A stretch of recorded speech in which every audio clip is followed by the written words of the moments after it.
j'ai été obligé de quitter le Rwanda. À l'époque, j'étais député à l'Assemblée nationale de transition pour le Parti socialiste rwandais.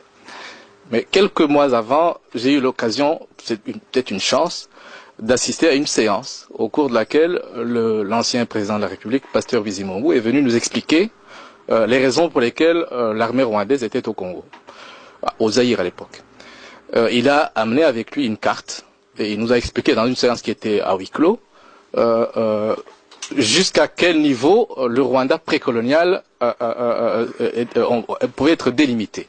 Et donc il a montré qu'une partie du territoire du Congo actuel, d'après lui, revenait au Rwanda. Il a même parlé plus tard à la presse de la nécessité d'une seconde conférence de Berlin. Ce ne sont pas des fictions, ce sont des déclarations politiques actées.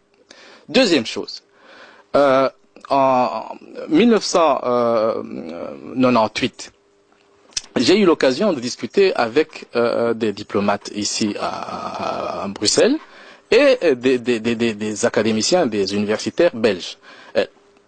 Des deux types de discussions que j'ai pu avoir, il y a au moins un académicien, un universitaire belge qui a parlé de la nécessité de l'établissement d'un État tampon entre le Rwanda et le Congo, comme solution, d'une part, à l'instabilité du Kivu, et d'autre part à l'instabilité du Rwanda. L'État tampon devra servir à absorber le trop-plein de populations rwandaises qui ne peuvent pas trouver de la place au Rwanda. C'est un projet qui existait depuis avant la colonisation. C'est pas une fiction. Il y a eu un mouvement, un organisme précolonial qui a été, je veux dire, colonial, qui a été mis en place par la tutelle belge pour transférer de façon organisée des populations du Rwanda vers le Congo. Donc c'est une chose qui est là, qui existe. Récemment, et c'est le dernier mot que je vais dire, un diplomate belge a parlé, je ne vais pas dire son nom, je suis désolé, je ne peux pas révéler quel est son nom, a parlé de façon univoque, donc sans équivoque, de la nécessité pour l'opposition rwandaise d'envisager le fait de prendre part à un projet de création d'un État tampon. Donc ce qui veut dire, ce sont des choses réelles, ce ne sont pas des fictions. Maintenant, il se peut que ces projets échouent, il se peut que ça n'aboutisse pas. Ce ne serait pas la première fois que ces projets de balkanisation de l'Afrique échouent. Et honnêtement, les FDU sont totalement défavorables à ce type de projet, et ici, je les dénonce avec force. Nous avons été invités en Allemagne par une église allemande, et lors de cette rencontre, il se trouvait là-bas des responsables politiques allemands qui nous ont demandé ceci, qui nous ont dit ceci.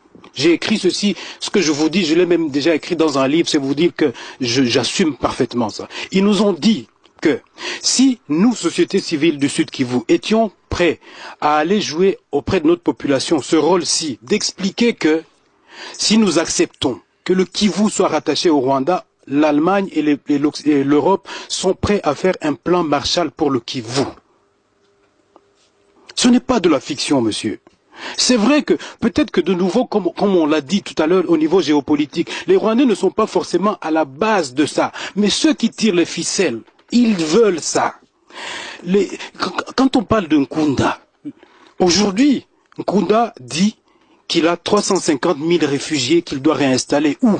Là où il a déjà évacué plus d'1 million de personnes, 1 million de déplacés qu'il y a au Kivu aujourd'hui. Vous le savez très bien. Les conditions de la kosovisation avancent petit à petit. Et ça échappe à la population, aux Tutsis, aux Bashi, aux Hutus, aux Banande, etc. J'en termine avec la question de la gouvernance. Si vous voulez qu'on parle de la gouvernance, cher monsieur du CNDP, on peut être d'accord peut-être sur le fait qu'à Kinshasa, la bonne gouvernance n'y est pas. Mais est-ce que ça vous donne le droit de prendre les armes?